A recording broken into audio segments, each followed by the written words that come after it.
lembra que a gente começou a estudar, começou a ver que, né, a história tem preocupação de estudar o homem no tempo e tal, mas também tem a preocupação de estudar os costumes, da onde vieram os costumes, né? Da onde veio a cultura, o que é cultura. Então isso que a gente vai ver agora tem a ver com a cultura.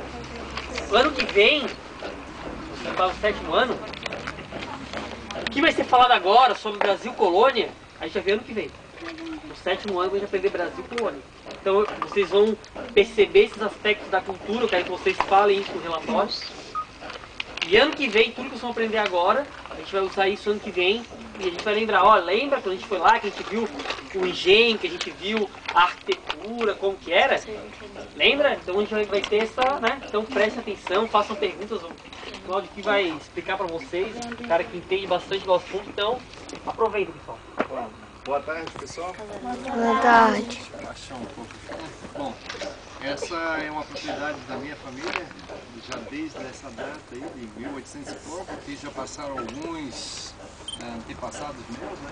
E hoje é sobre a minha responsabilidade preservar e fazer com que ela possa chegar a outras gerações, né? Então esse é um típico casarão que a gente chama assim de senhor de engenho, porque ele tem toda os ornamentos, toda a ostentação daqueles casarões da época onde o proprietário tinha um certo poder sobre a comunidade, né? Então, alguns detalhes que caracterizam isso são os beirados, né? Podem dar uma olhadinha para cima. Lá em cima, pessoal, né? Isso é uma das características que se chama beira e cerveira, que é um trabalho, só as casas mais importantes tinham. Também toda a fachada depois, ali na frente, vocês podem olhar a fachada da casa, todos os trabalhos artísticos ali, né? Então, quanto mais elementos assim, artísticos uma casa dessa tinha, mais bem sucedido era o proprietário. Outro detalhe também importante dessa construção é que ela tem o local de trabalho, que é essa parte aqui, o rancho, geminado, ele é em conjunto com a casa, né? Que era onde se produzia não só a farinha de mandioca, mas com o açúcar e todo o serviço geral.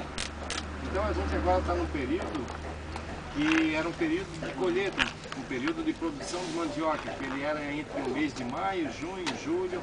Nessa época, em qualquer engenho de farinha que a gente chegasse, eles estavam produzindo farinha, né? Então, depois vocês vão conhecer ali um pequeno processo. Outro detalhe também é esse local onde eu estou sentado, né? Que eu estou em pé, que eu estou aqui. Chama-se eira, né? Muita gente, vocês já ouviram falar do ditado que fala, né, que o fulano não tinha nem eira nem beira? Sim. O que quer dizer isso? Não faz ideia? Geralmente isso media assim, né? O poder, se o cara tinha dinheiro ou não tinha. Então uma pessoa que não tinha nem eira nem beira, ela não tinha nem o trabalho, que a eira significava o trabalho, e também não tinha o teto, né? A casa para morar. Então ela vivia agregada a outras famílias para trabalhar. Então era muito comum. Só um pouquinho. Tem gente que está no mundo da lua. Tem gente que não está notando nada, tem gente que está brincando com o ar.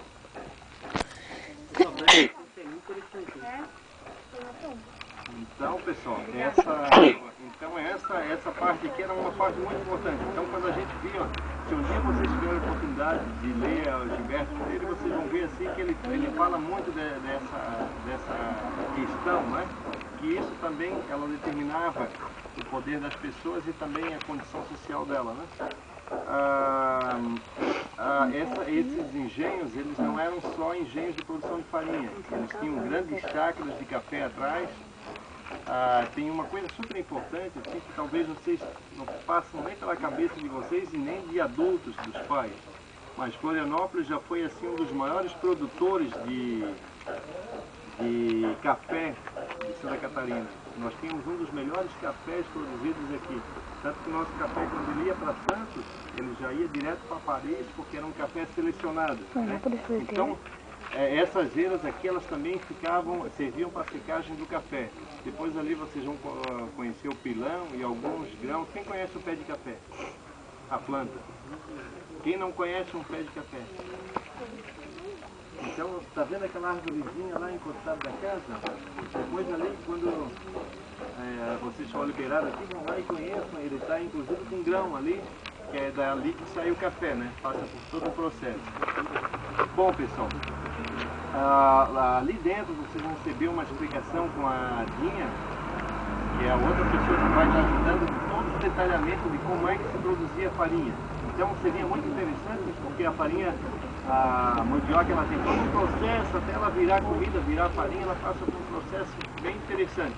E todo aqui dentro do engenho.